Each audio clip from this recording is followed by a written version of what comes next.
Tukidde mu Limira Zone Ebukoto 1 mu Gombola y'e Nakawa ng'abatuuze bali mu kusoberwa olw'enkuba eyakedde okufudda emba. Abatuuze tusanze bayola mazzi agayanjadde mu nnyumba zaabwe.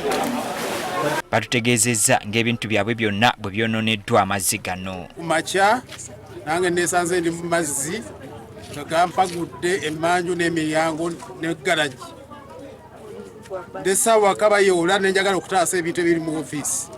Bwe ntambudde okutuuka ku ofiisi zigulewo nsanze naye ejjudde amazzi. Ennyumba zonna amazzi gayingidde, tebalina wakusula, tebalina kyakulya, buli kimu kyonoonese. Nze obuwunga nga bw'olaba sirinaamu sukaali, bintu bijja ebiva okufa munene munda mu dduuka. Tusaba gavumenti minisitule y'ebigote biraze, tusaba edduuka embwangu egyetuyambirire tufiire etuwe obuyambi obw'amangu. Abaana babiri be bafiiridde mu njega eno.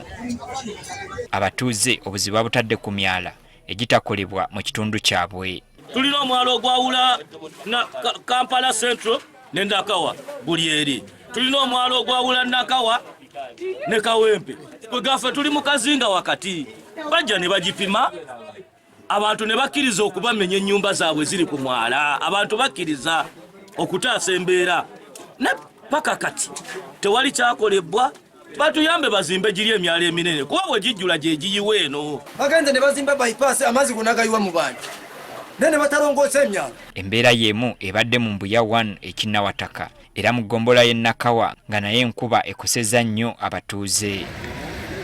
Eno emiti egirese ku ttaka ekiviiriddeko eby'entambula okusannyalala n'emmotoka ezimu zirabiddwako nga zikyuka okudda gye ziva. Abatuuze bekozeemu omulimu ne batandika okwerula ekkubo. Otuuka bayita Silent amazzi gajjudde buli wamu. Otuuka Ebutabika gye bayita Kampala Road amazzi gali buli wamu. Otuuka Mutungo gye bayita Zone 12 wonna abantu abamu tebasobola kuva mayumba gaabwe. Tusima tusibulamu bwokka bwe tutaasiza tusigaza kintu na kimu. Katonda tuyambe buyambi n'okutambula okuba ne bubulijjo obuliwo amazzi gabutudde embeera mbi nnyo. Amazzi nayo ganjadde mu kkubo eriva ekinnawataka okudda e Kampala ekikalubizza eby'entambula. Abavubuka obwedda bali ku mudiddo okusaza abantu ate ng'abalala beerippa ku bimotoka. Eno nayo tukitegedde nti abantu 3 tebasimattuse. Wakakasaayo abantu 5 abafiiridde mu njega eno.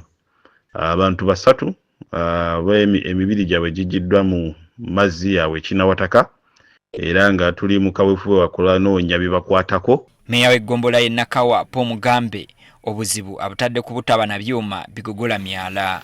Ffe ng'Egombolola tetulina byuma biriwo ku standby kubanga twenganga embeera eno.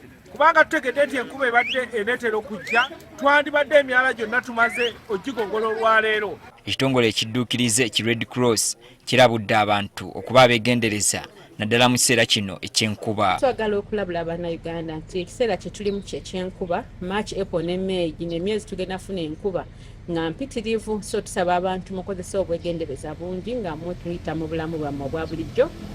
Mwewala ebifo ebyo naddala ebitera okuba ebiviirako obuzibu naddala ebyanjalamu amazzi. Nowagira Toyota amanyiddwa nga ssentebe wa Patriotic League Uganda obuzibu buno abutadde ku kitongole kinnema ne KCCA ekikkiriza abantu okuzimba mu ntobazi. Nze nsuubira NEMA terina kyekola. NEMA yo njagala bagigalewo ne leero. Ne KCCA actually kubanga be baweereza license.